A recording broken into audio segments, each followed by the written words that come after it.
oyunda kalır. Endi hozir barlig'imiz partamizning ostida yashirilgan qiyma qog'ozlar bor. So'ng qiyma qog'ozlarni qani tavib olaylik. Partaning ostida yashirilgan qiyma qog'ozlarda o'yinlar. Endi qiyma qog'ozlarining arti nomerdan keyin. Yo'q bolalar. Qani kimga birinchi nomer mana sandir sonimen bunday kelib o'tiradi qani. Bir soni kimga bor? Bunday kelib o'tiradi. Kimga 2 soni bunda bor o'tiradi. Ikkinchi to'pga boradi. Kimga 2 soni ikkinchi to'pga boradi. Sizga necha birmi? Yaxshi, o'tira qo'y. Necha sizga? 3-chi to'pqa boradi. Bir bunda o'tira qo'y. Sizga necha? Bunda siz 3-chi to'pqa borasiz. Qani bolalar shashaqatamiz. Puzzle adisi orqali biz buni suratlarga nazar audaramizda, suratlarimizning puzzle qurashtiramiz. Qani albatta, qani qurashtiramiz puzzle. Puzzle qurashtiramiz puzzle.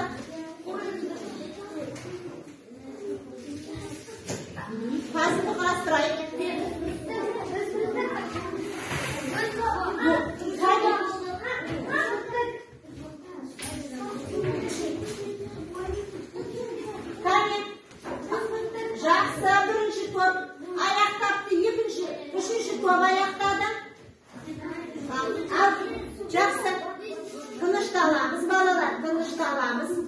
Tanıştık saktayız. Tanıştık sakta. Şaşanda bu kura koyayım. Şaşanda bu kura koyayım. Yani burada sündür. Top ayaklarımızı tüymense okuşup sağlıklarımızı yapılır. Жақсы, енді балалар, бірінші топта қане сурет? Орманның суреті шығыпты, сіздерде бұлар таудың суреті шығыпты, жақсы Бурабай таудың. Ой тамаша екінші топта сіздерде не шықты балалар? Көлдің суреті шықты. Ал енді балалар, бізді қоршаған орта не деді? Табиғатқа нелер жатады? Нелер жатады? Орман жатады, жануарлар жатады, ағаштар жатады, көлдер жатады, және нелер жатады алдарыңызда? Алау барағы.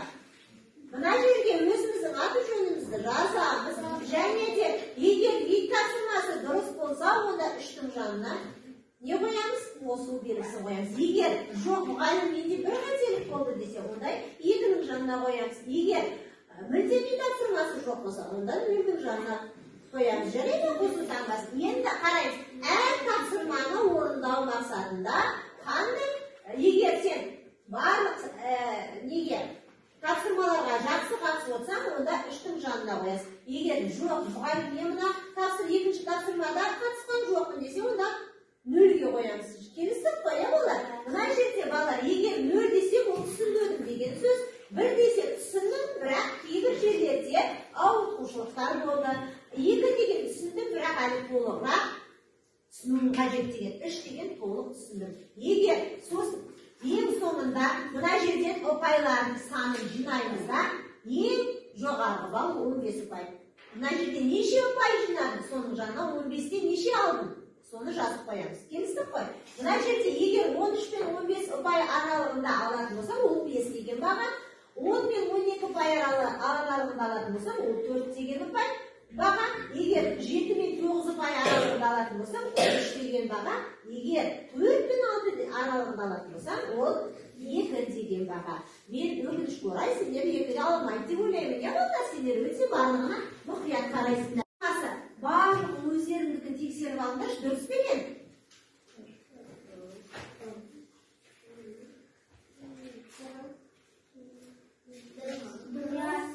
Барлық жандар дұрыс па?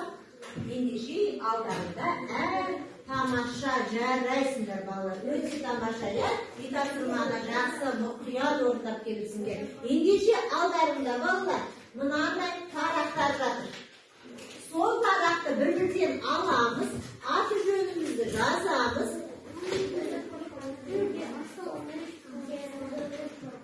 Соңғы дұрыс емес пе екен? Жақсы, жарайды. Онда өзіңді қазір айтамын, қалай бағалау керек екен. Жарайсыңдар. Барлықтарымыз бағалау парағын аламыз. Аты жөнімізді жазамыз. Содан кейін арқылы сендер өткенде қаншалықты білесіңдер? Қаншалықты ережені жаттадыңдар? Өткен тақырыпты қаншалықты түсінгендеріңді тексеріп өтеміз. Балалар араларында сыйлық та бар. Сондықтан мұқият естиміз белсенге қатысып отырамыз. Жарай ма, келістік қой? Жақсы.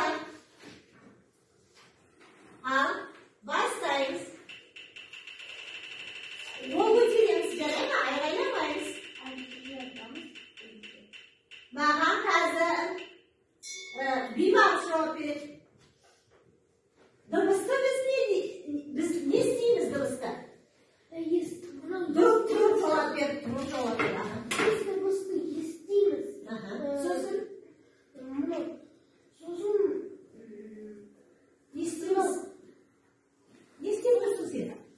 біз не сөйлеп тұрмыз? Айтамыз, дыбысты біз не істейміз? Айтамыз, келісеміз ба балалар? Қалайша балалар бағалаймыз? Жақсы, отыра ғой. Келесі тапсырмаға менде Айзере жауап береді. Айзереге қандай сыйлық түсер ме екен, әлде сұрақ болар ма екен? О, балалар, не түсті? Сыйлық түсті. Айзере сыйлығы жоқ. Айзереге келесі маған Ернұр жауап берсін. Жақсы. Ернұр қандай екен? Көрейік. Қалай? Ернұр орнынан тұра ғой.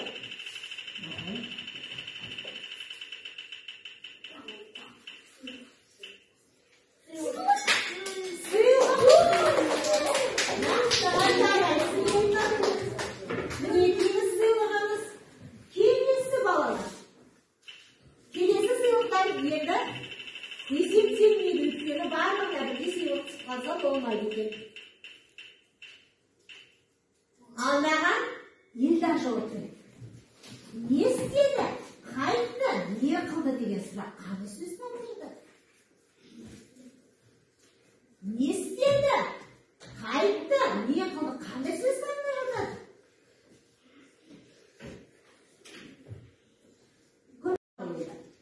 Айталып жүр. Қандай сөз табын? Айталып. Етістік дейді атады. Балалар дұрыс па? Қандай бағалап жүрейік? Жарайсың. Келесі.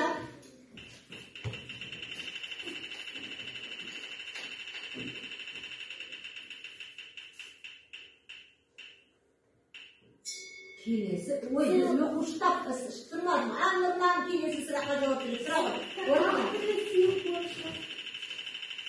Сыйлық түсер ме екен, әлде сұрақ қойыламыз ба екен?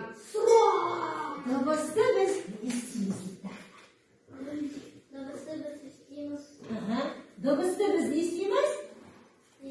Естиміз, сосын айтамыз дейді. Келісеміз бе балалар? Бақылай мұнда.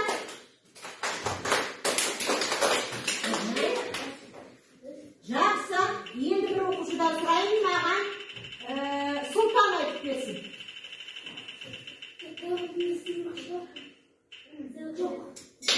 Ой, жақсы, жарайсың. Сыйлыққа не болды, ja?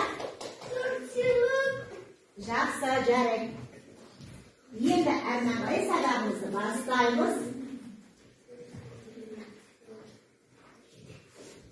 Әрмен қарай балалар белсене қатысып отырсыңдар, жарайды.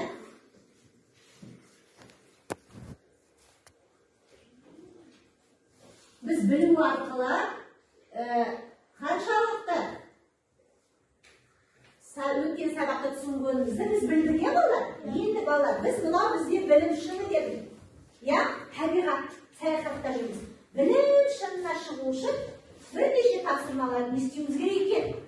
Орындауымыз керек. Біз жаңа сендермен не білеміз? Соны айттық, иә? Енді біз келесі білсінеміз. Kani koyayım. Vallahi niyetsini dikemiz.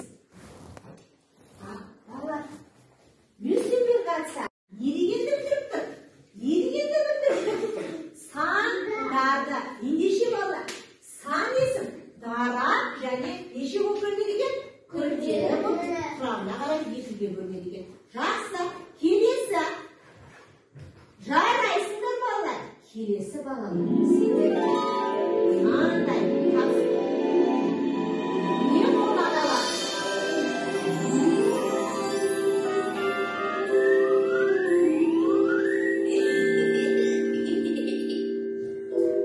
Ай мектеп.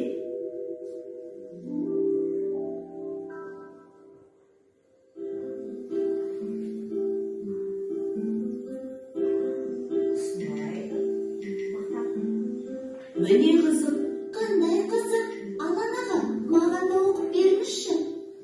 Әлемдегі ең ұзын өзен. Ал жақсы балалар, көрдіңіздер ме балалар? Сан есімнің құрамы екіге бөлінеді екен. Дара және күрделі. Сан есім дара етістік ол жалғыз ғана сөзбен жазылатын болса, күрделі етістік ол екі немесе үш сөзбен бөлектеніп жазылады екен, иә? Ал жақсы балалар, бүгінгі біздің сабағымыздың мақсаты не екен? Қане, не екен? Сан есімнің несін? Дара және күрделі екен ажырата білуіміз керек екен. Жақсы, ендеше әрмен қарай сендер қаншалықты түсінгендеріңді түсіну үшін балалар бізге қонаққа ерекше қазір қай мезгіл? Қай мезгіл? Қай мезгіл? Күз ба? Көктем. Дұрыс айтасыңдар балалар. Көктемде қандай табиғаттың құбылыстары болады? Қандай құбылыстар болады табиғаттың? Су тасқыны. Жоқ, қазіргі уақытта қандай құбылыс болып тұр ауа райы? Жылы болып тұр, тағы не өзгеріс болды бүгін түнде не жауыпты? Жаңбыр жауыпты. Ал балалар жаңбырдан немен қорғанамыз? Қол шатыр киген, ендеше тамшы әдісі арқылы сендерге балалар бүгін қонаққа қол шатыр келіпті. Қазір қол шатырдың бірнеше тапсырмалары бар екен.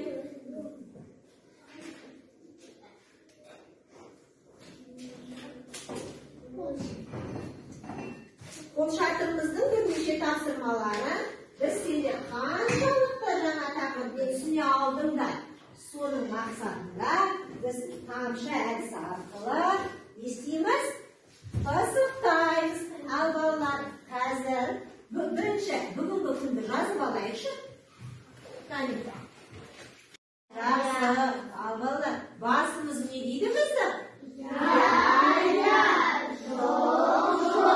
Иығымыз не дейді? Білмеймін дейді. Ал қолымыз не дейді? Сәлем, сәлем. Сау бол. Берге. Ал балалар, біздің аяғымыз не дейді? Ал балалар, біздің бас саусағымыз не дейді? Жақсы. Ойлан. Жарайсыңдар балалар. Отыра қойыңдар. Бір сеніп қалды, иә? Ендеше әрмен қарай балалар сендермен. Біз тау дейміз. Мына жерде алдарында тапсырма береді. Онда топпен жұмыс жасаймыз. Оқулықтарыңды бәрін жинап қоямыз. Тек қана топпен жұмыс жасаймыз. Келістік қой? Иә балалар? Ал тапсырмалардың алдарында не істеу керек екен? Оқимыз. Мына жерде тау топтары. Мына жерде көл тобына. Мынандай тапсырма.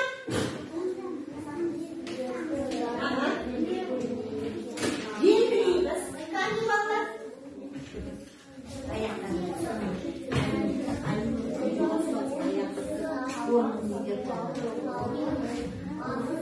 Сіз айтасыз қайсы? Дара қайсы күрделінген жарай ма?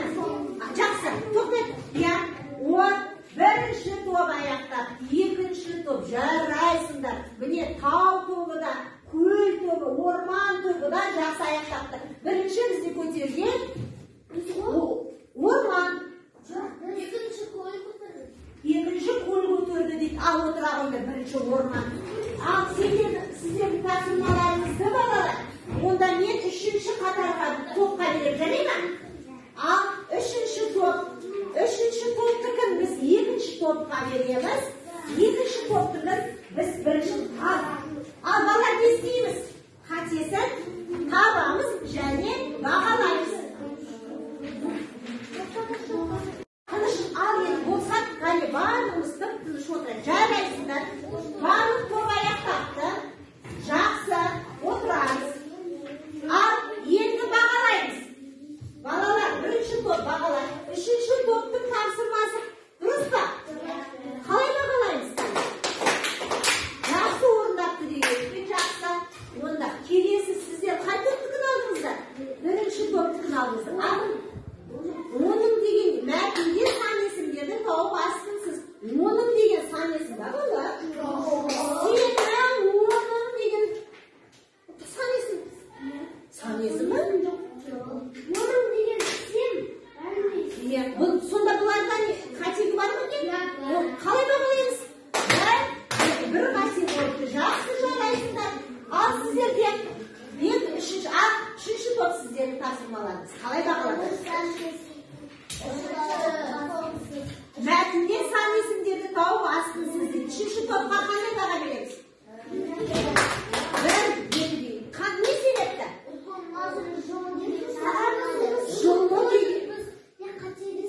Қателесіп, сызып, ескертіп қойыпты жоғары жағына, иә? Міне. Оны қабылдаймыз ба?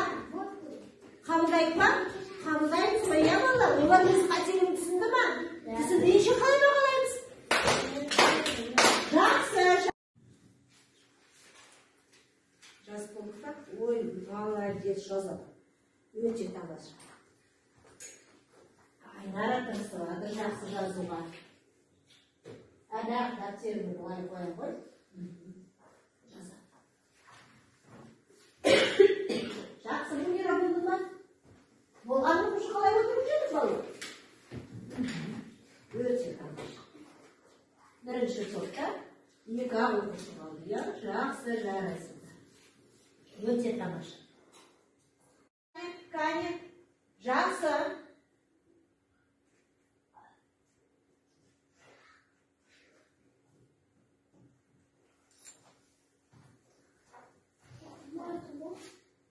Кәне, мен қиып бере қояйын. Міне, тамшының тапсырмасын қойшы кәне. Тапсырмасы не дейді? Балалар, бұл тапсырманы қай сабақта кездесуші едік? Ал көрек қаншалықты көбейту кездесіңдері? Ал жерде бесіңіз неше? 30 келсеңіз ба? Қалай бағалаймыз? Қалай бағалаймыз? Жақсы жарайсың отыра ғой. Тағы келесі тапсырманы маған. Келесі Зульфия келе ғой. Балалар, партада дұрыстап отырамыз. Қайсы тапсырманы алып тұр саған? Соны алуға. Қай тамшы саған күлімдеп тұр?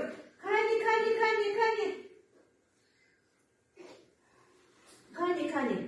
Ой, мына тамшы Зульфияға күлімдеп тұр екен. Зульфия не дейді? Балаларға қара, оқушыларға қара. Құрамында сан есімі бар сөзді жаз. Ал құрамында сан есімі бар сөзді тақтаға жаза ғой. Мына санды сөзінен жазамыз, иә? Жақсы, қалғандарымыз дәптерге орындаймыз. Үлкен жаза қойды, үлкен бас әріппен. Бірінші сөзді бас әріппен жазамыз. Мына бордала ғой, шанда бор. Ал балдар, дәптерімізге орындай қояйық. Қай тамшы саған күлімдеп тұр? Қай тамшы саған күлімдеп тұр? Жәнібек, мені алшы дейтін қандай тамшы екен? Мына тамшыны аш, Жәнібек, өзің сияқты екен. Кәне, ал қиып берейін осы тамшыны. Кәне, мына жерге келіп тамшыны оқиды. Тапсырмасын оқиды ғой. Бейбарыс, тыңдаймыз. Қазақта жеті саны қандай сан болып есептеледі? Қандай сан болып есептеледі, балалар? Жеті сан, Жәнібек, қандай сан болып есептеледі? Біз айтушы едік қой, жеті саны қандай деуші едік қазақта? Киелі сан, иә балалар? Ал шапалақтай, қандай? Шымайға араб достарына қарап сыныпқа. Біз Allah qanday sabaqqa kelseniz bo'ladi? Matematika sabaqqa. Ha, 5009 ning qo'shimchasi nechini bilmaydi ekan bu? 15. 15 mi kelsangiz bo'ladi? Kim ko'p bizdan ayni araba ko'p shu qani 5009 ning qo'shimchasi. Nechini bilmaydi? Necha bo'ladi qo'shimchasining ma'ni? Ayni burada erkejon aytadi. Kelsizmi? Erkejon shapaloqqa Ayşe. Bir-iki balaning shatasib ketgan bo'lmasa, bala javob. Yaxshi, sizlarga javob berdi. Yaxshi. Ana qarang, necha balalar? Qani Zulfiya bo'ldimi? Bu ham o'qishni qalay o'tiramiz? Qani men bilishim, qancha vaqt o'qish oyoqdadi? Qancha vaqt o'qish oyoqdadi? Бағалау парағын белгілер оқуға ұмытпаңдар балалар. Сабақтың соңында қаншалықты баға алдыңдар соны білеміз. Кім қандай тапсырмаға қатысып отыр? Bir-екі баланың шатасып кетпеген болмаса, балалар жауап. Жақсы, сұрақтарға жауап берді. Жақсы. Әрмен қарай, неше балалар? Қане, Зүлфия болды ба? Болған оқушы қалай отырамыз? Қане, мен білейші, қаншалықты оқушы аяқтады? Қаншалықты оқушы аяқтады? Бағалау парағын белгілер оқуға ұмытпаңдар балалар. Сабақтың соңында қаншалықты баға алдыңдар соны білеміз. Кім қандай тапсырмаға қатысып отыр? Күрделі келсеңіз ба? Жақсы. Маған айтып береді әрі 10. Келсеңіз ба балалар? Қайталақтаймыз. Бұл сабаққа бізде жақсы қатысып отырсыңдар, иә? Маған Жанбек айтып берші. 20. Келсеңіз ба балалар? Елдар, айтып бере қойшы. 12. Дара.